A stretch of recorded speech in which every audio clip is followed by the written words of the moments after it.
The battlefield was silent. Ashes drifted through the air like falling snow. Fires burned in the distance, lighting the sky with an orange glow.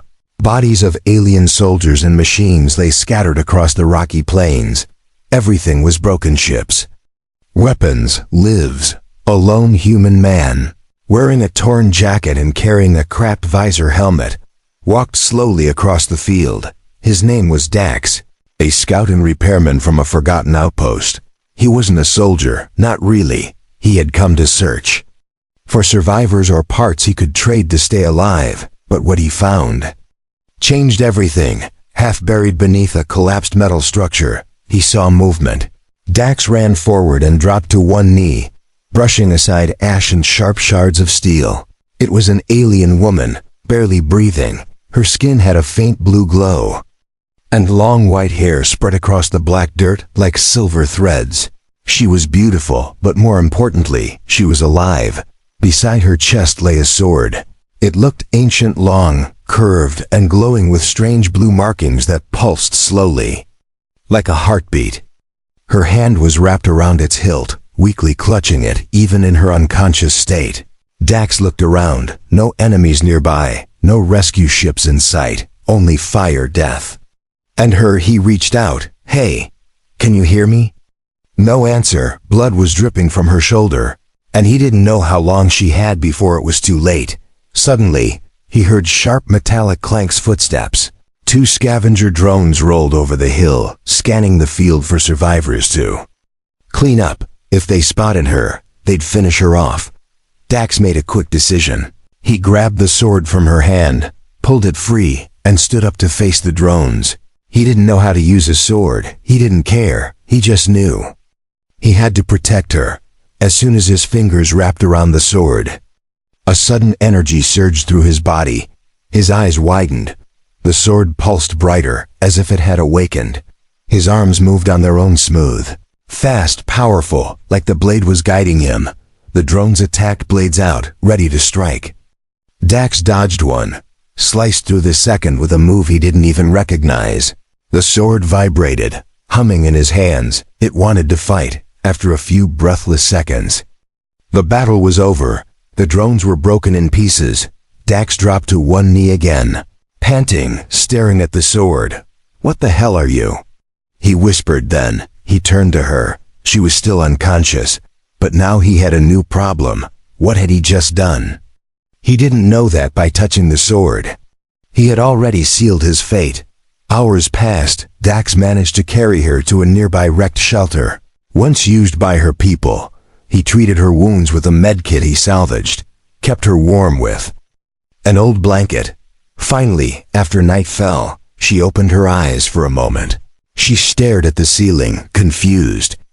Then her gaze snapped to him, then to the sword lying beside the fire. Her voice came out in a whisper, rough but sharp. "You touched the blade." Dax nodded, slowly. "I had to," he said. "You were dying, and those machines were coming." The alien woman Kailari sat up weakly, her eyes narrowed.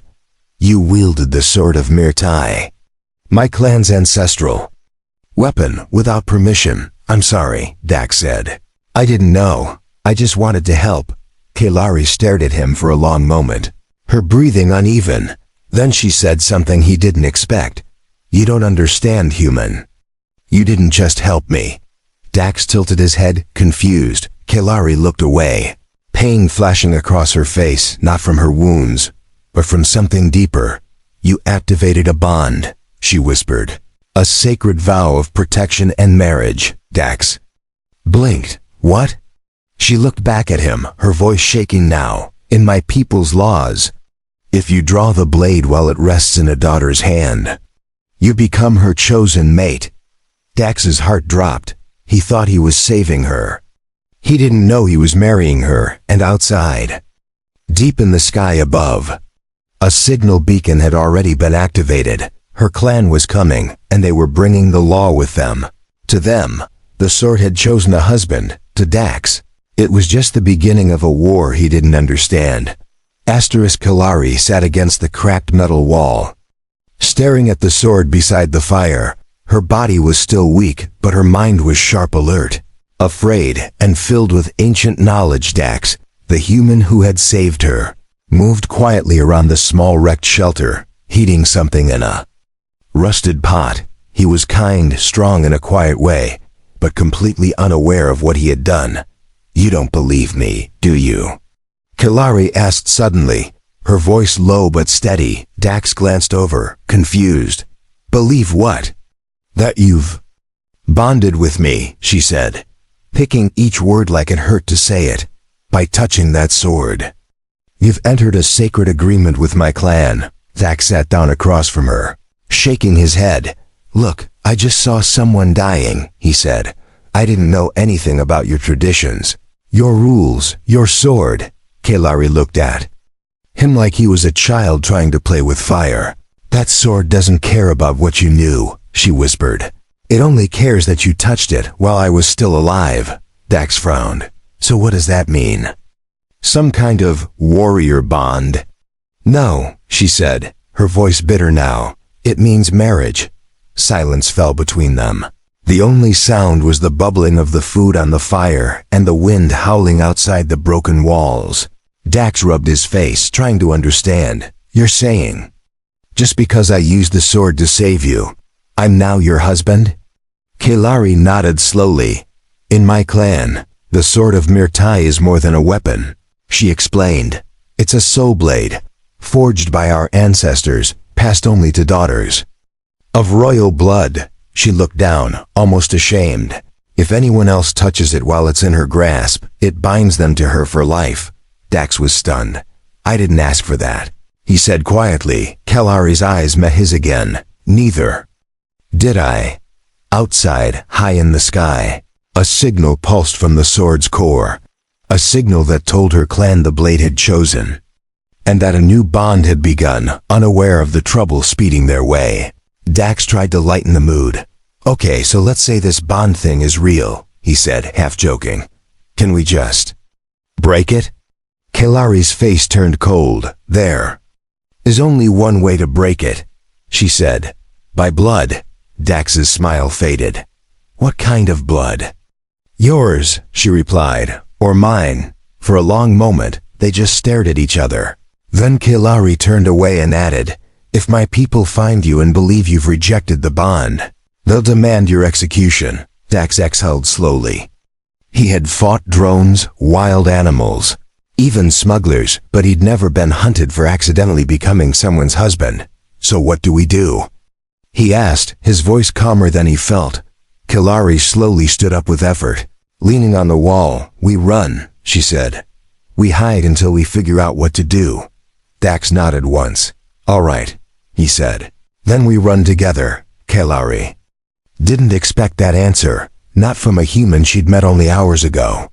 She watched him gather supplies, wrap the glowing sword carefully in cloth, and pack up what little food they had. He didn't ask for anything in return, didn't act like a conqueror or a man claiming a prize. He was just good, and that scared her more than any bounty hunter. Later that night, they camped inside the remains of a wrecked drop pod. Kalari sat close to the fire, her hands shaking slightly. Dax noticed. "Still cold?" he asked, offering his jacket. "No," she whispered, "just remembering." She told him about her people, how the sword of Mirtai was the pride of her bloodline, how it had remained untouched for generations, how the last time a bond had been triggered, it ended in a civil war. Dax listened quietly, no judgment in his eyes. Why didn't they just let the bonded pair be together? He asked. Kalari looked at the flames. "Because the sword chose an outsider," she said, "just like now." Suddenly, a noise outside, a sharp ping followed by the low hum of alien technology. Kalari's body tensed. "They're here," she whispered. "My clan. They found us." Dax grabbed the sword and stood beside her. "I'll fight if I have to," he said firmly. Kalari stared at him in shock. "You still don't understand.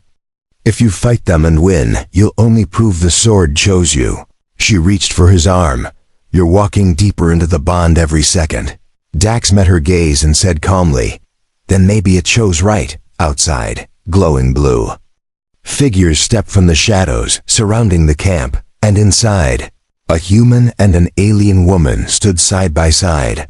Not as enemies, not as strangers, but as something new bound by accident, but maybe destiny too. The alien soldiers stood outside the broken pod, their glowing armor lighting the night like blue fire. Dax gripped the sword tightly, ready to fight. Kelari stood beside him, one hand on his arm, her voice calm but urgent. "Don't fight them. Unless you must," she whispered. "If you kill one, the bond becomes permanent under clan law." Dax's eyes widened. "Wait, permanent? I thought we were already bonded." Kelari looked at him, her face pale. "No, it's not complete. Yet. Not until your blood is spilled in combat for me or against them."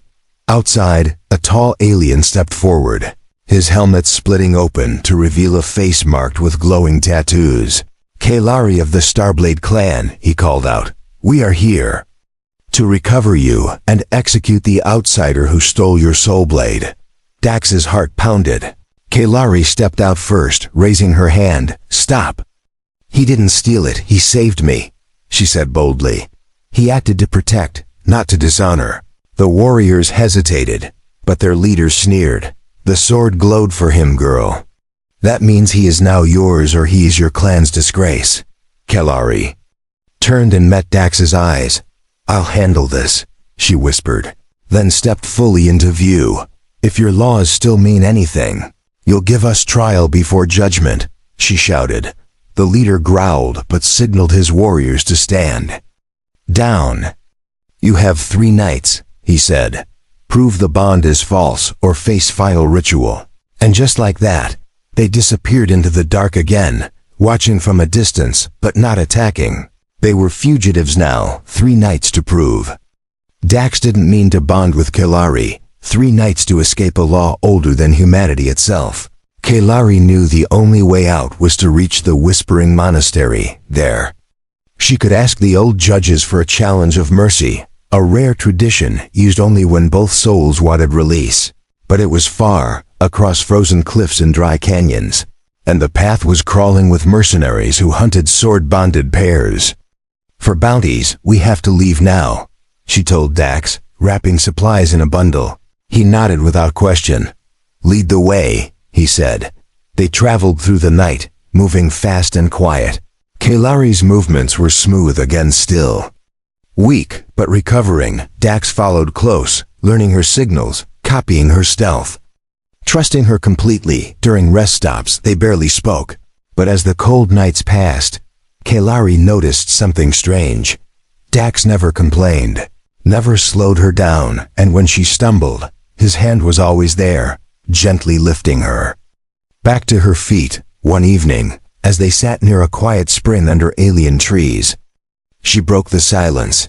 "You're different from the men of my world," she said softly. Dax looked up, smiling slightly. "Well, I've never accidentally gotten engaged by touching a glowing sword before," he said, trying to joke. She didn't laugh, but she did smile. "You don't act like someone forced into this." Dax shrugged, looking into the fire. "You needed help," he said. "And you're still alive because I stepped in."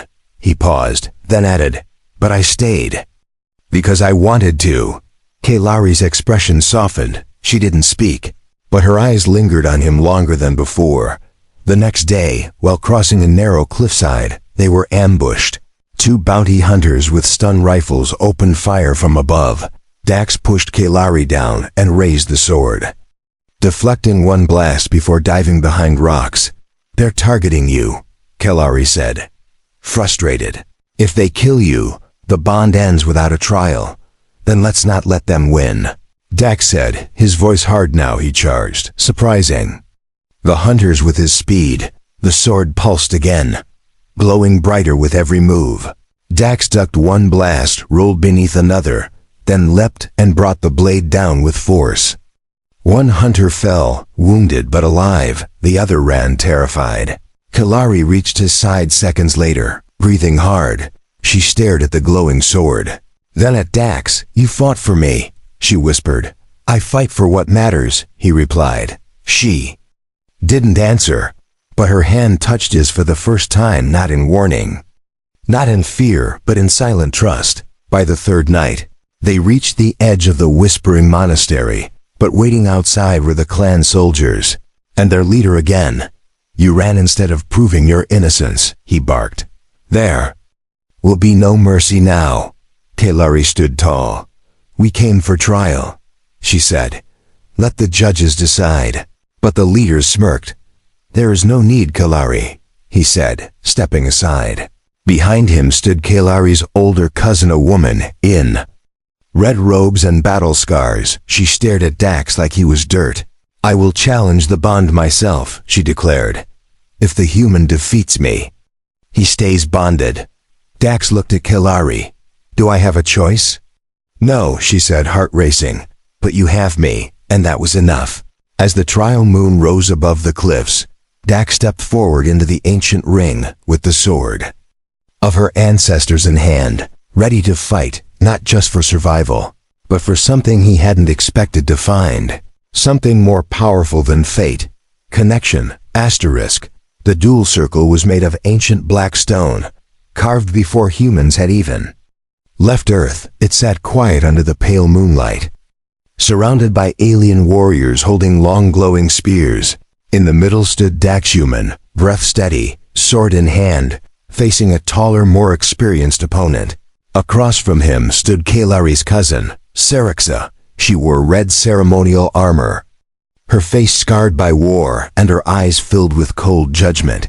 "To protect Kalari," she said, "you must defeat me." Her voice echoed like ice through the silent crowd. Dax had no armor, no experience in alien swordplay, just instincts and a glowing blade that refused to let go of him. Kalari watched from behind the ring, hands clenched. If Dax lost, the bond would be considered weak. Fake. He would be exiled or worse, executed for disrespecting tradition. The blade hummed softly in Dax's hand. It was alive, guiding him, trusting him, and now he had to trust it too. The signal was given. Syrixa charged faster than he expected. Dax barely blocked her first strike. The clash of metal ringing like thunder. The sword burned in his grip, pushing his arms to move. He rolled to the side, blocked a downward strike, and then countered with a sweep. Syrixa leapt over it and spun around, her blade slicing the air just inches from his chest. He ducked again, breathing hard. She was skilled, every move was trained and polished, but she didn't expect Dax to learn as he fought. He was observing, adapting, like a soldier who didn't know the dance but could feel the rhythm. Syrixa growled. "You're not worthy of her," she hissed, striking faster now. "She's a warrior of royal blood. You're a scrap collector with no name." Dax didn't answer. He just blocked, dodged, stepped forward, and landed a cut across her shoulder. Gasps echoed from the watchers. Kalari's heart raced. He wasn't just surviving, he was fighting. Fighting with heart, with purpose, with something even the sword respected. Syrixa stepped back, blood trickling down her arm. Her expression twisted with rage. She screamed and rushed forward, aiming for Dax's neck, but the sword moved before he did. A quick flash, steel meeting steel, and Syrixa's blade was knocked from her hands. It hit the stone with a heavy clatter. Dax pointed his sword at her chest, panting. "I never asked to be part of this," he said quietly. "But I won't run from it either." Syrixa stared at him, breathing hard. Then she stepped back and bowed her head. "The sword has chosen," she said, defeated. "And now, so do I." The warriors around the ring knelt in silence. Kalari stepped forward, eyes full of emotion. She stood beside Dax, not as a prisoner, not as a girl needing rescue, but as a woman standing next to her equal. That night, they were given shelter, not as fugitives, but as bonded. The clan recognized the win and offered the second rite of binding, a full ceremonial bond that would finalize their connection in the eyes of her people. Dax sat near the fire, Kalari beside him. She looked at him carefully. "You still have a way out," she said gently. "If we flee tonight, you won't be held to this." Dax stared into the flames for a long moment. I came here trying to survive, he said. Now, I'm not sure I want to go back to being alone. Kalari smiled softly. You're not alone anymore, she whispered. Their hands touched fingers intertwining slowly. There were no grand speeches, no promises, just quiet understanding. But peace never lasts for long. The next morning, smoke rose on the horizon. Kalari's eyes narrowed.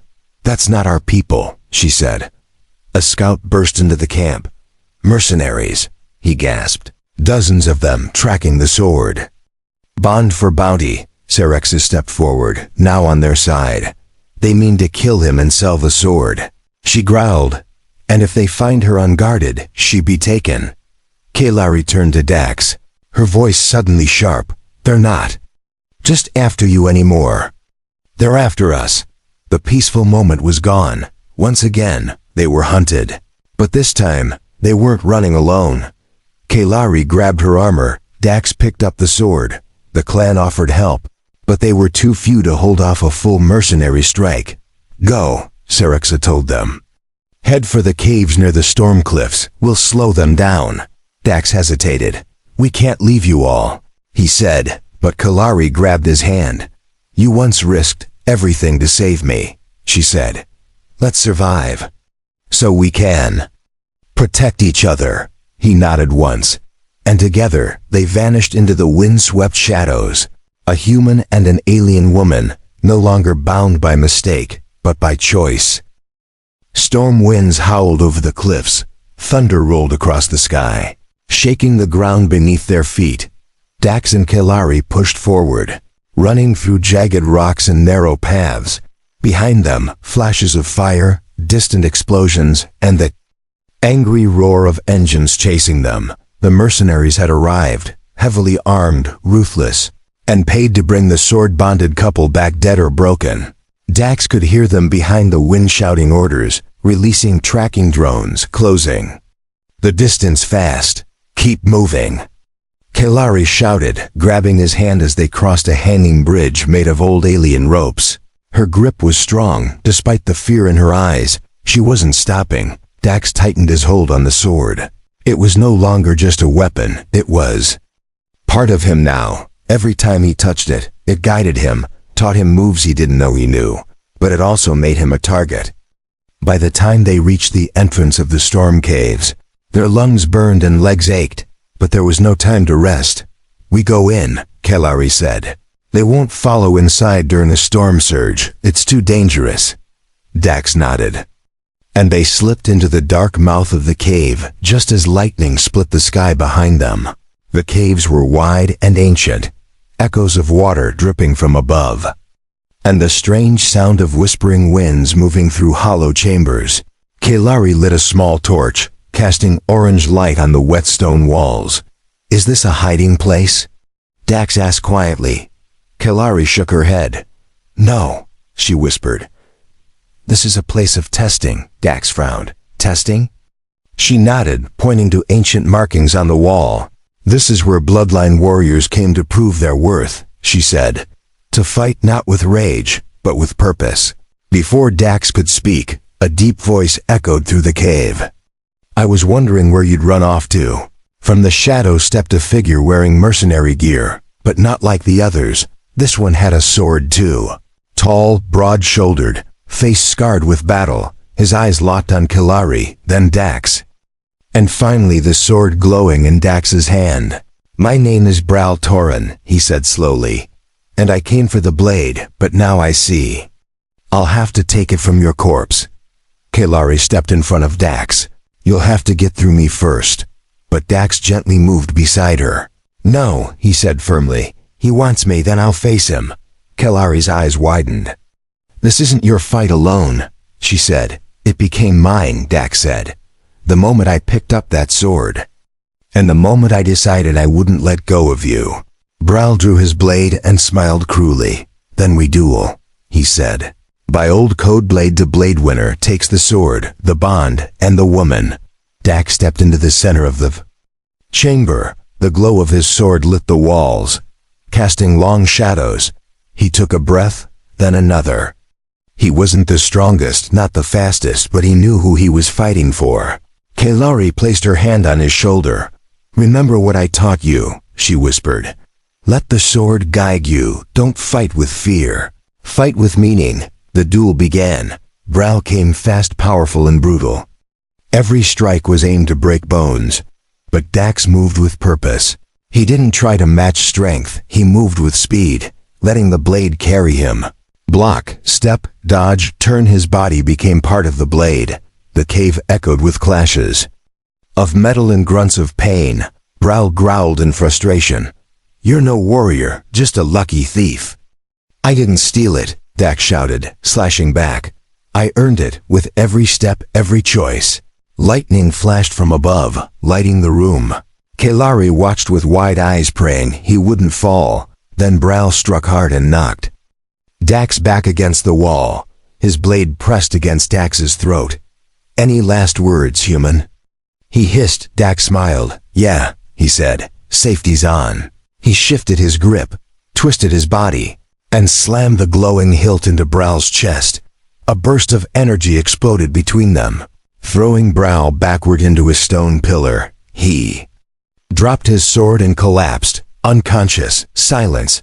Then Kailari ran forward, catching Dax as he fell to one knee. She wrapped her arms around him, her voice shaking. "You fought with honor," she whispered. "You didn't just win. You proved the bond true." Dax looked into her eyes. "I didn't do it for the sword," he said quietly. "I did it for you." She touched his face. "And now, the bond is sealed." Outside the cave, the storm passed. The mercenaries, seeing their leader fall, scattered into the night. No one dared face the warrior who held the living sword and the heart of a royal bloodline. Dax and Kailari stepped out of the cave together. Not as fugitives, not as strangers, but as something stronger. They returned to the clan city at sunrise. The long journey back from the storm caves had left their clothes dusty and torn, but their spirits strong. Dax walked beside Kailari, the sword of her ancestors on his back. Its glow softer now, as if resting. Word of the duel had already reached the city before them.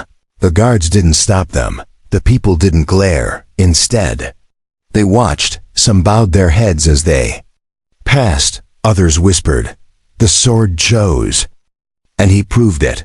Kailari's cousin, Serixa, waited at the gates, arms crossed, an expression unreadable. "You survived," she said, stepping forward. "Brawl didn't," Dax replied, not proudly, just truthfully. Serixa looked him over, then gave a short nod. "Then the next step is clear," she said.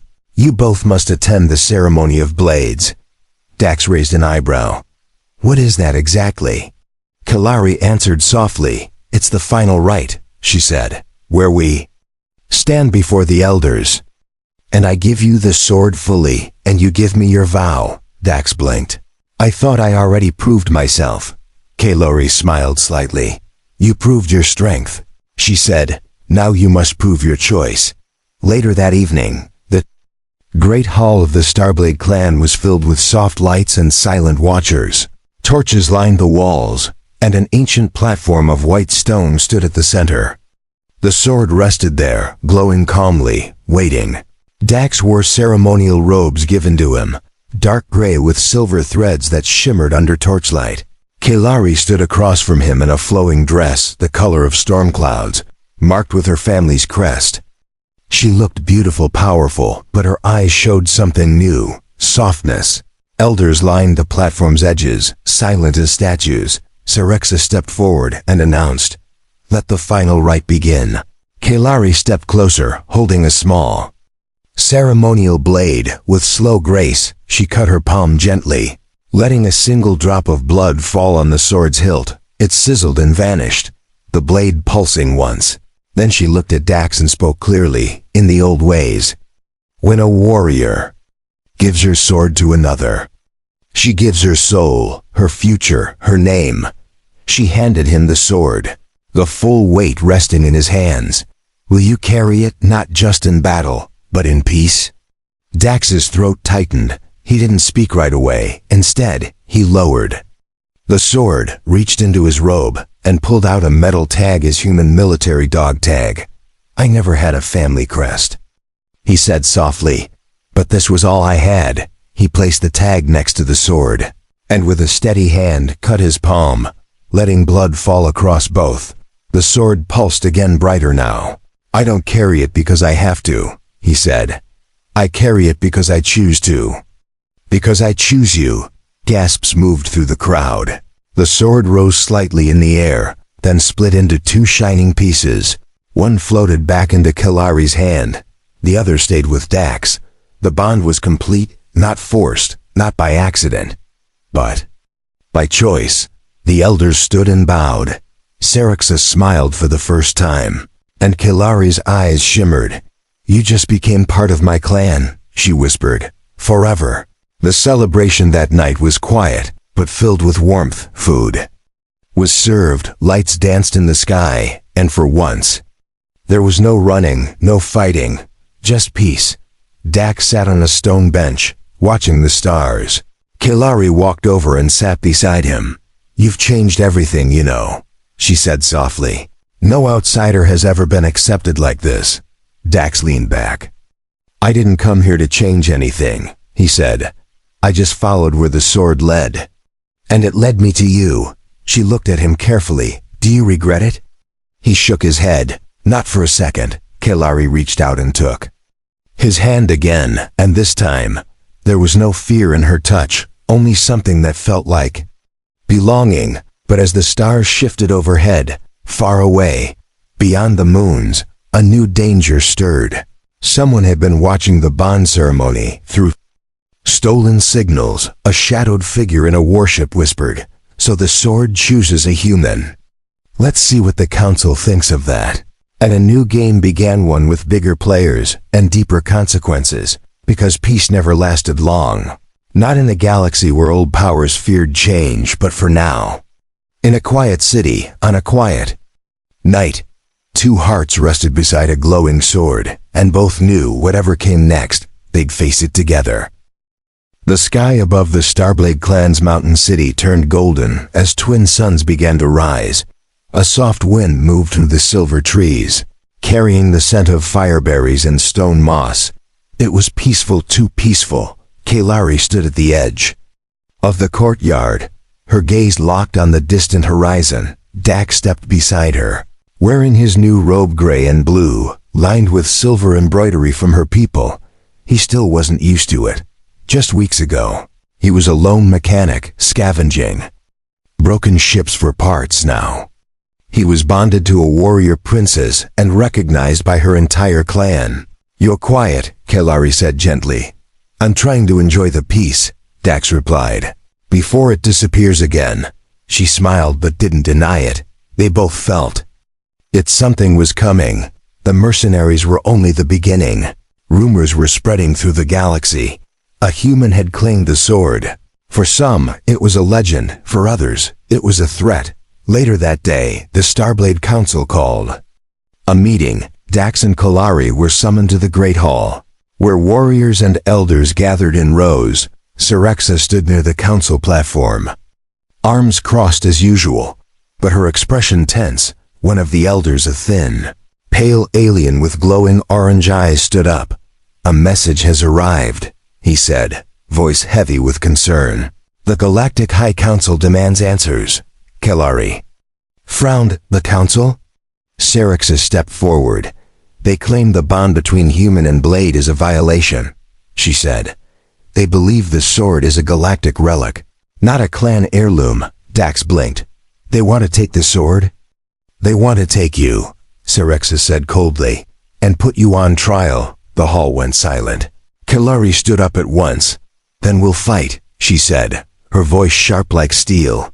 "They can't erase our bond just because they don't understand it." The elder raised a hand. "If you fight, it will become war." Dax stepped forward. "And if I surrender?" he asked, voice calm. "Will they let her go?" The elder shook his head slowly. "No, they will take her too for bond tampering." Kelari's eyes flared with fury. "They won't take either of us," she said. That night, Dax and Kelari met alone in the same chamber where they first bonded. The sword glowed softly in the center, resting on ancient cloth. "I won't let them take you," she whispered. Dax looked at her with tired eyes. "I'd rather die than see you in chains," he said. Kailari stepped closer and took both of his hands. "Then let's leave," she said, surprising him. "Not run, but leave this world. Disappear into the deep void. Live like legends." Dax looked at the sword. "Do we take it?" he asked. Kailari smiled. "It's part of us now." At dawn, they made their escape. Not because they were afraid, but because they chose freedom, with help from Sarixa and a few loyal warriors. They slipped onto an old transport ship hidden in the lower canyons just before launch. Sarixa handed Dax a sealed box. "It's tradition," she said. He opened it. Inside was a new sword, forged from the same metal as Kailari's. A matching blade, smaller but no less powerful. "A sword for her husband," Sarixa said, then added with a smirk, "Don't lose it." The ship launched quietly, disappearing into the clouds, above the stars, in a corner of the galaxy with no name. Dax and Kailari started a new life. They traveled to abandoned moons, floating gardens and forgotten stations. They helped strangers, fought pirates, and saved orphaned alien children. Everywhere they went, stories followed them of a glowing sword, of a human warrior and his alien bride. Some said they were ghosts. Others said they were heroes, but the truth was simple. They were two souls who had chosen each other, not by law, not by force, but by heart. Years passed. On one quiet world with blue grass and floating lakes, they built a small home, a peaceful place with wild flowers, chirping skybirds, and sunlight that lasted for hours. Kailari tended the garden. Dax repaired machines for the nearby village, and every evening, they trained with their twin swords, not to fight, but to stay sharp, because they knew peace was precious, and peace must be protected. One evening, as the sun dipped low, Dax sat outside sharpening his blade. Kailari walked over, her eyes glowing in the dusk. "Do you ever think about that day?" she asked softly. "The day I picked up your sword?" He replied with a smile. She nodded. "I thought you were a fool," Dax laughed. "I was," he said. "But I'd do it again." She sat beside him, resting her head on his shoulder. "I think the sword didn't choose you," she whispered. "I think I did." He looked at her, eyes warm. "And I chose you." Somewhere in the galaxy, powers still stirred, old enemies whispered. The council watched, but none dared face them again. Because the blade didn't just choose a warrior, it chose a protector, a husband, a legend. And so the story of the human who touched the sword became the story of the man who became her warrior and her husband forever.